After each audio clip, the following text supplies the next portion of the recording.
But the thing is, George Romero, man, I fucking love George Romero so much, and that's why tonight we're doing the whole like viewing party thing to be watching it. But I'm kind of curious because I talk about that all the time, and no one really says anything. So I'm kind of wondering, am I by myself? Like, do you guys like George Romero at all? Or? It was a big thing. Like, I didn't cry or anything like that. And Nick, I remember telling you too, because like the younger generation, it just goes to show you that he still has like this huge impact and people don't even know. Because I was just like, I told my brother, because he's a big fan of the Call of Duty franchise, like Call of Duty. Because like I told him, I was just like, dude, George Romero died. He was like, who again? I was like, the guy that's in the Call of Dead Black Ops map that's like hitting everybody with a fucking like spotlight, like that guy.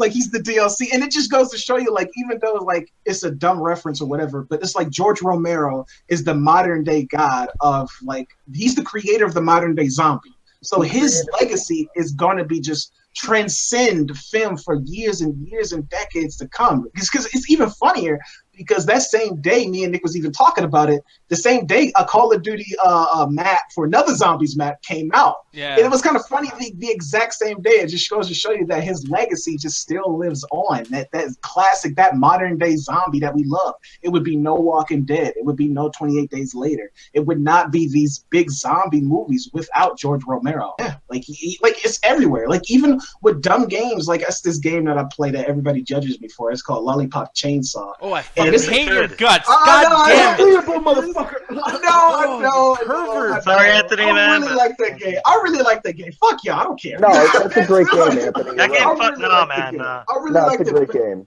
It just shows you, but like when you look in the game though, like the school in the game is called Romero, and it just goes to show you that his legacy is every fucking where, no matter what.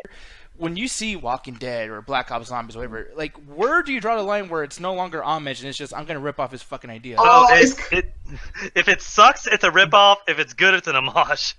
Me and you always argue about certain things. I'm kind of wondering, like, if you're gonna say something I'm not gonna agree with. So, Julian, like, take the spotlight here, man. What do you feel in that sense? Well, when I was studying horror movies, like, it's not even that he created like an iconic monster. He defined an entire genre. Like, it goes beyond, like, having the monsters around. Like, there's zombie movies where, like, the zombies don't even show up. Like, that movie about Arnold Schwarzenegger's daughter. Like, I never saw it. Yeah. Like, that's, like, a really small, low-key movie. Or, like, it's just, I don't know, man. His reach is just fucking ridiculous. Like, what Anthony was saying is right. Like, we wouldn't have a lot of things without him. Yeah, man, and that's the thing that's kind of crazy too. Is like even Maggie. Like, I mean, I think that was a very awesome movie. But the thing is, like, just the idea that people call these undead things zombies, it's almost like opposite of homage. Because if everyone who's really into George Romero, they're not zombies, they're ghouls, is what he calls them. Yeah. Like, they're supposed to be ghouls, and it's like he never liked the term zombie. He never liked what they did with The Walking Dead. He's just like, you guys lost the whole fucking point of zombies. You guys want the gore. You guys want this crazy shit. And it's like, and Ganja, I know you don't even like this, but even when Dawn of the Dead, like, he always has some kind of like, side reasoning for the movie, trying to get some kind of message out there. Something that Anthony would probably do if he was making a fucking movie. It's gotta have a point, man. Yeah, gotta say something with it, man. That was one of the moments where I saw like cracks in George A. Romero as a fan. Like, I was like, okay, his politics are a 14-year-old boy. Everyone's so dumb and so consumer that even in death we'll all go back to the mall. Ain't we all parasites except me because I see the difference, man? And it's funny too because Ganja, you know what I think of, and you'll get this reference, but he's the son of fucking Frank Burr on F is for Family. Like, George Romero is the son, basically. Like, you know what I mean? And he never grew out of that because even now, and I didn't know this until Corey Coleman, which is kind of weird. And it shows how, like, I haven't been paying much attention. But Corey Coleman even brought it up on the show. Apparently, he was like talking shit about Walking Dead, saying like I could have did a episode or two, but you guys are just a dramatic series, you're a soap opera. And I'm like, well, yeah, that's a fucking story. Like, see, that pisses me off because like he had a chance to direct an episode. I know when they invite directors to do that, that they have a certain set they have to follow. Like, there's certain plot lines and plot points that they have to hit. But overall, they have free range to direct an episode, character development, all that stuff. I don't get why he just didn't do all the zombie stuff.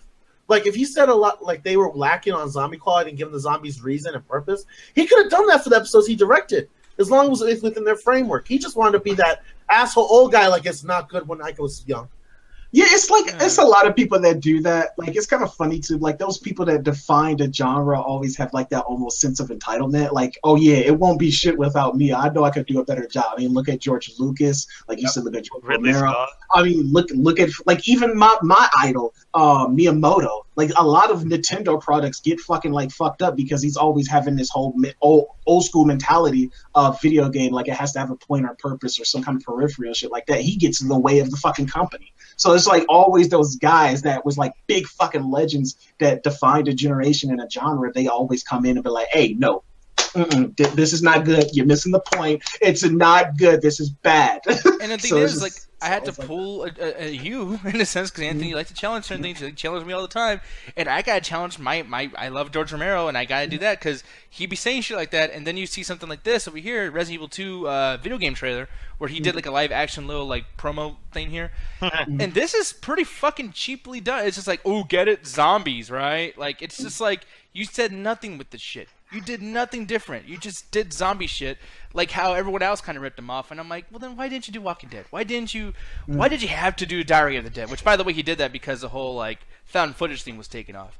And it's just like, it's kind of frustrating. Like, I love him and everything's cool, and it sucks that he's gone. But it's like, it was kind of full of shit too. You know what I mean? Yeah. And no, like some people like just get too old where they just like it's almost sucks because like we even say this about Vince McMahon. It's like this motherfucker just get disconnected. So they just really just don't know. And maybe he probably could have did a really good job with The Walking Dead and stuff like that. But it goes back to my original point of just are they ripping him off or are they doing homage to him? It's so weird because, like I said, he's so linked. Like, when you think of the modern day zombie, you think George Romero. So it just sucks because he's so linked to it that it's just almost like it could be a ripoff, it could be a good proper homage, but at the same point, it's just like, does it? I want to say, does it really matter? Because like he's at the end of the day, his name is still spreading farther and farther and farther and farther. So he's still at the end of the day, George Romero, that guy still fucking wins. Like, just kind of like when any Marvel property gets named or anything like that. Granted, he's still doing the cameos and shit like that. But when you think Marvel, you think Stan Lee. When you think zombie, you think George Romero. I disagree. Like, lately, from George Romero, like, I know we're talking good things about him because the man passed, but let's not forget, like, towards the end of his life, he was really not doing a lot much. And I think the last movie he was working on was another zombie movie that came out that was kind of mediocre. Oh, I don't know if it was the Dead. Yeah, Survival of the Dead. I didn't even watch that shit. So, like, you saying that people are going to remember him, I don't think so. I think people are going to remember, what's his name, the guy that makes Walking Dead. Oh, Robert Kirkman and Greg Nicotero. Yeah, I think those guys are going to replace George A. Romero with the next generation because you got to keep in mind, George A. Romero is big in our generation because he was still making movies. He was still, doing celebrity cameos. He was still out there, in the circuit. But, like, for the last 10, 15 years, he disappeared. My little brother's 100% into zombies, like I was as a kid. I bet you he don't know who the fuck George Romero is. And it's almost like George Romero wanted that in a way. You know what I mean? Yeah. No, like I said, I had to like break it down to my brother. Like, he only knew who he was because he was in that fucking DLC map as a character. So that's the only reason why he knew. So he's going to be a legend, like, regardless forever. But one of the names you mentioned, Greg Nicotero, he's been in the business for almost 40 years now, dude. He was a special effects. Yeah, he was a special effects artist for Evil Dead 2. So, like, he's been a legend in the zombie special effects game, like, since it started almost, like, when it really started going. So I think that Nicotero is a legend, but I think that Romero's a bigger one and always will be. But now, while we're on the subject of death and of the dead, this picture, this particular frame is like, holy shit. I remember this interview. Oh, boy. Man, they were telling us, bro. Like, they were telling us. Chris Cornell on the left, who's now past, gone now, and then Chester on the side. I'm just kind of like, wow, dude. Like, can we start paying the fuck attention? Like, you know what I mean? It's just like, wow. It really sucks too because it's just like when you listen to like these musics and like they're like, because a lot of, like you say, you always say this, like a lot of rock songs and stuff like that, it's always about death and these kind of just dark subject matters too. So you kind of really think in the back of your head, like, yeah, some of these motherfuckers are not great in the mind. And Chester kind of like him and Linkin Park always kind of like did their music in a sense where they kind of like he made his pain known that he was suffering depression, not even with his music but through his music as well, that he was just like, hey, I'm having some of these problems. And like Trey told me, like just and a lot of other people, like I was watching Taka, like we know him in the Double Trusted community, but he was just saying like how Naruto and Linkin Park music videos and just Linkin Park's music kind of just helped him through PTSD and when he was in the military. And Trey pretty much just telling me the same thing. I'm just hearing all these stories. And it's kind of funny, too, because when I was in high school and middle school, people used to shit on Linkin Park. They was like, oh, that emo shit. Oh, that emo shit, man. Oh, this emo shit. And it's kind of funny now seeing these motherfuckers saying, oh, my God, Linkin Park, especially when Chester passed away and stuff like that. And just seeing, like, the longevity and just how much he just spread. Just like Chester, his message, not only his message, but just Linkin Park and just how much that shit just spread throughout our generation and how much it meant to us and how much that helped people not pretty much do what he wanted to do, which is commit suicide. So, and I know that, like, I was going to call him Chester because y'all white, but Julian. Damn. No, I know Julian's in tune with this shit because me and him had talked about new metal and shit, or at least when new metal was good. And one thing I want to mention though, and I'm sure someone else remembers this, I think it was like maybe a month, maybe 2 ago, someone sent an email to Corey and they were asking, it's like, basically they were saying, why can't Linkin Park make shit like this anymore? And like they were saying like how they moved on and how like they don't do that shit. But like Anthony, the time you're talking about like in high school, I think maybe this is around the time, like isn't that when the first Transformers movie was coming out? Oh no, that was a little bit later on. Because that's when they started to suck, to be honest.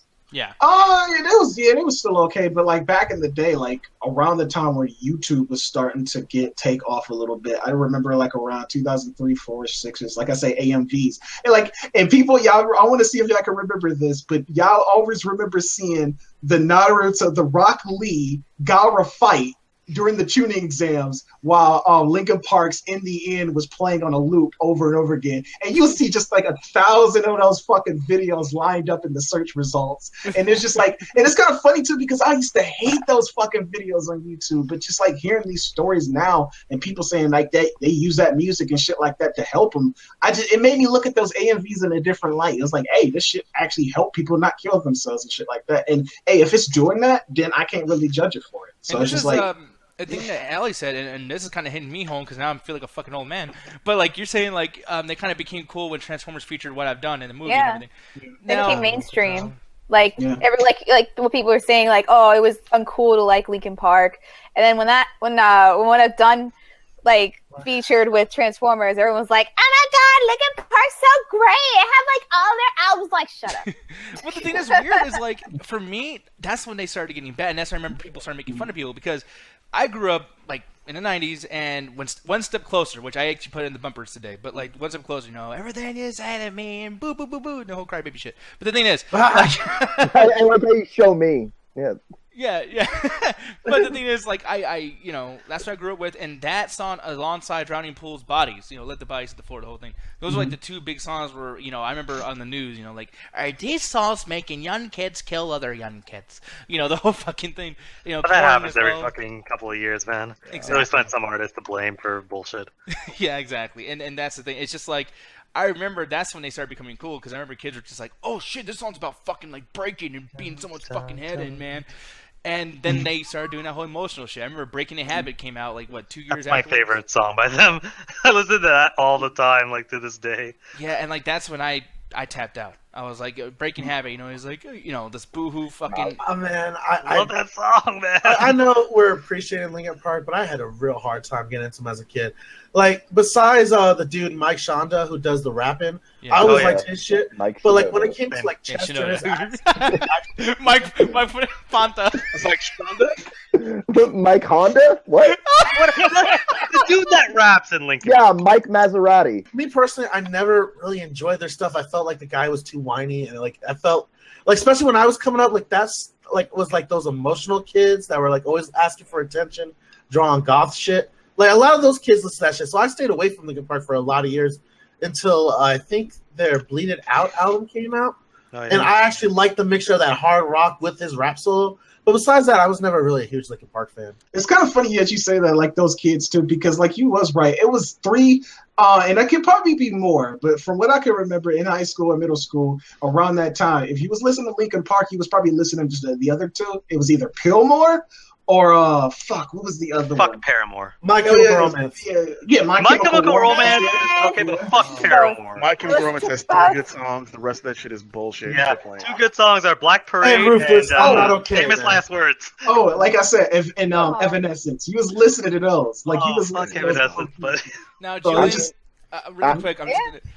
This is the only time me and Julian are gonna fucking connect. Like, this is gonna build to our future fucking friendship, brother. Because like they're talking about these bands. It's like, I was listening to Linkin Park and Limp Bizkit. I don't know what the thank fuck you. you're talking about. Yes. Yes. man, I don't know what you guys are gonna say. To this day, I've never heard a Limp Bizkit song. This Man, day. no, me and Julian, because I was listening to Linkin Park, Slipknot, Korn, Limp Bizkit, older Papa Roach, and fucking Disturbed, dude. Like that's the shit. Like, First Papa Roach album. And when he means as a kid, he means yesterday. but no, that's the thing, man. Like, Stained, for instance, too. I mean, no one talks about Stained anymore.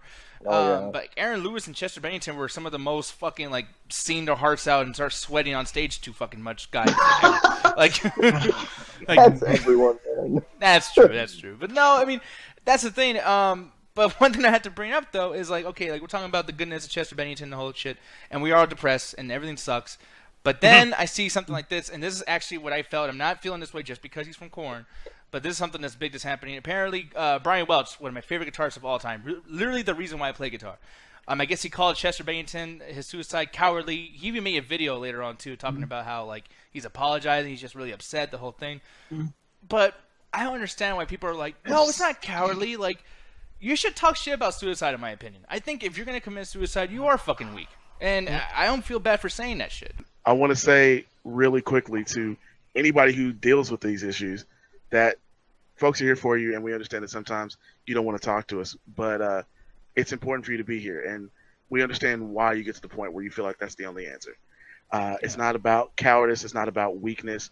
It's that you've been fighting this whole time, and it feels like you're fighting only by yourself. But I guarantee you somebody is there for you. Just reach out. And the thing is like when people like make that choice, like it's not something, you know, they're like, well, you know, it's a Tuesday, feel like killing myself, you know. Like, it's something that builds, man. Like you were killing talking myself on a Tuesday. but you guys were Shred talking the about Tuesday. like people talking about like things, you know, and saying these things. And I wanted to mention, anybody listen to Danny Brown at all? Because he Of has course. this new song called "Ain't It Funny," and that song is literally what you guys were talking about, Nick and Anthony, like how people are like saying in their songs, they're like, "Yeah, I'm sad." Like in this song, he's saying literally like, "Yo, I have a coke problem. My friend's bringing hookers and an 8-ball, and we're all about to fuck. Can someone help me? But isn't this funny? Ain't it kind of funny?" So like, you're right, Nick, that it is something that you should like deal with head on. But it's a touchy subject in a way. It's like you don't know how someone will react. And like the other example that I always like to point at is like Robin Williams. Like I bet you every fucking person who hung out with that guy was like, man, he was the life of my life, you know? And to see someone like that go, that's like seeing like, I don't know, that's like seeing Superman kill themselves in a lot of ways. And Chester Bennington for a lot of people was that Superman. So I don't know, man. It's tough. But like, it's just like one of those things where I'm just like, you know, we can all kind of choose to be in the middle, right? We can all choose to be like, okay, I'm gonna, you know, fake indifference. I'm gonna be totally cool, which is I don't want to say anything bad, but I'm gonna say the thing bad because it's just like when you have kids, man. Like, you know, I'm not going to go into a lot of shit, but I think everyone in this fucking community has thought about offing themselves at least once, right? Like, I mean, I'm not going to, I feel like we all have thought that. It's just human nature, you know? It's like, oh, what would have happened, you know? Yeah. And it's just kind of like, you know, I've thought about it, and then I've been like, no, I'm leaving people behind that I could probably fucking, like, you know, serve elsewise, you know? I could do some good shit. And, life isn't fucking good. This planet sucks, by the way. I think if we sit down pros and cons for, like, why we should be alive, cons would so fucking overweigh the pros. Yeah, but Nick, you're thinking of that too rationally than people with actual depression, especially in that moment of where they're having a severe anxiety attack and their only source of escape is to off themselves. Like, that's my problem. People are like, oh, well, think of your family, think of your kids. Motherfucker, that's like thinking of fucking your family when you're in the middle of a heroin withdrawal and all you focus on the last gram you can get. Like, fuck your family. You focus on what you can do to end your pain at that moment. And I'm glad you said that, but that's the thing. It's like, that is a sickness. Like, drug abuse, depression, that's a sickness. It's a sickness, but, like, guess what? Like, most sicknesses can't be cured, and this is one of those ones that are personal. And a lot of people, especially people like Chester, who get to a height with their career where a lot of things they dream and aspire for, they achieve in a certain manner one way or another, and they're still not fucking happy. Like, yeah, 6 kids and love a wife, still not fucking happy. It's like, saying they're cowardly, I can't say that, because eventually, like, those people will break. Like, you can't, like, stop those people, because if they're constantly feeling like shit, they're just going to always feel like that. And eventually, if they can find a way out of it, good for them. But most people, I don't know, I just think you deserve your own life in your hands when it comes to stuff like this. It always goes back to this thing, and I can personally relate, like, not to, like, the whole situation in that sense, because, like, granted, like you said, everybody's always thought about this. Like, what would happen if I just off myself, if I'm just not here anymore? Would the world be better or worse or whatever? But it just always goes back into the thing, and it's a lesson that I'm actually learning this year. Just like, it's really essential. And I know it sounds cheesy, but you really have to understand the importance of yourself, loving thyself. Because, like, if you get that under wraps and understand that you can do it, like, with nobody's help, not even to sound selfish, but just to be confident in your own abilities. Because I know it's like, we all have it. We all have that little voice in our head, because I know I do all the fucking time. It always just says, you're not good enough. You're not enough. You cannot do this because you're not enough of a person. So sometimes you got to, like, learn to embrace that little voice in your head and just be like, hey, what are the things that I can do? What are the things that I can control? What am I good at? What I can do to actually make my life a better thing? And granted, some people go like that, have these depressions or suicide because of what shit happens. But if you realize that you're a good person at the end of the day, then it's just like, hey, you have to be comfortable with yourself. Like they always say, you got to be comfortable alone before you actually be around people and shit like that. So I think that's like the big fucking thing right there. It's just loving yourself, man. Yeah, like, and certainly, Anthony, what you're talking about is something that people deal with. I know for me, the difficult thing is not the voice that says, hey, nobody's going to appreciate what you do. Nobody wants you around. It's the voice that says, this is really difficult and there's an easier way to deal with this. And you don't need to be doing any of this anymore. We could get rid of all these problems right now. And from the first time to the last time I ever attempted suicide, it was always that. It was not I need to have people care about me. It was, you don't really want to deal with this bullshit. And, people would constantly, it seemed like people were disappearing. And that's one of the things I always talk about. Whenever I sometimes will do a post on Words Don't Do It Justice. Sometimes we'll talk about it on my show. It's those moments where you don't want to reach to someone else to talk to them, because talking to someone only makes you realize how much you don't want to be around people. Yeah. And it's in those moments that you still got to talk, because the reality is there's so much more you can do than you're doing, and you don't get that chance when you're gone. Like, we only get one shot at this. But the struggle with depression and anxiety is nothing to laugh at, and it only gets more difficult the more successful you are. Because I can already imagine it. And Chester said he's thinking, I'll never be vocally who I was on those first couple of albums. I'll never have the kind of success we had at the beginning. I'll never feel that same level of excitement for every show. And going through that on top of whatever else he was going through, that's a difficult thing. And I just, when you guys brought the subject up, I didn't want to, I don't want people to think just because you hear people here talking in a happy fashion, you hear people telling you, like, don't give up, think about the things you can change and handle, that's not always what you're dealing with out there. Sometimes you're dealing with, like I said, the voice I just talked about that just says this is an easier way. But the better way is to be here and see what you can do next. And the better way is to do the things in your life that you wanted to do, and damn the people that don't give a fuck about you. Like, that's the better way. And the thing is, to jump on that voice that Anthony was talking about, like, just telling you, like, hey, you ain't shit, or you ain't nothing. Just tell that voice back, like, shut up when I'm talking to you. You know what I mean? Like, it's another like a fart joke. Hit and a miss. The one thing that frustrates me, because here's the thing, like I feel bad, and it's rest in peace the whole thing. The thing that frustrates me is like people, like I mean, I'm looking at the chat, and I don't want to call anybody out, but you did put it in the chat, so I just want to bring it up. But like Adrian said, she struggled with this kind of stuff before, and other people have said the same thing. But it's like we don't have resources that a motherfucking millionaire have, and I know someone's gonna say, "Hey man, like it doesn't matter how much money don't mean shit." The whole thing, but it's like he's out there drinking, he has some drug problems, whatever the fuck. Like that's a privilege in my opinion. If you're a person who goes out there and does drugs and fucking drinks and does all this shit, and you're gonna go and be like, "Oh, I'm sorry, I can't get help somehow. I just don't." It's like fuck you. You're escaping the easy way. You've taken the easy way the whole time, and it's like go find some fucking help. Don't just make more problems out of this shit. Like I don't agree when people go and drink to feel comfortable around people. Just talk to people. Talk to us. MCA Yeah, all the stuff you're saying, Nick, is easier said than done from somebody who's never actually had to fight these battles themselves. No, I want to get into it. It's like it's not like I'm not talking from lack of experience. Well, you're talking for someone who was able to overcome them, and you have a more spirit to do that. You're not talking for someone who's tried it and failed repeatedly. Yeah, but I feel like maybe you don't have enough. You don't have anything versus like what Chester had millions of money. You know what I mean? Like you were fighting like an overwhelming battle. All of us do. And one way you could look at it, Nick, is maybe he felt comfortable doing what he did because he had all that money. He knew that his family would be all right.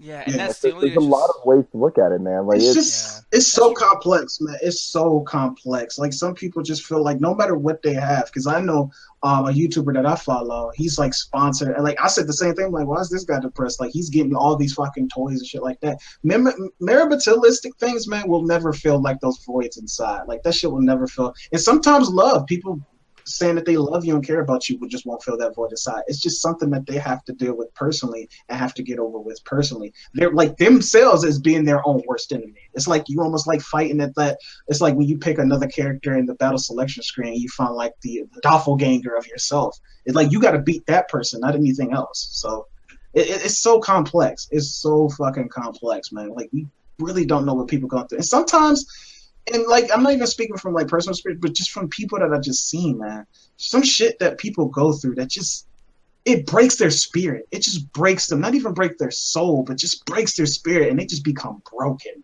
Like they just literally die inside. They're like still walking on Earth, but they're already dead. So it's just like people like that's just gone, and you just sometimes it sucks, and it's unfortunate I say this, but sometimes those people can't be saved.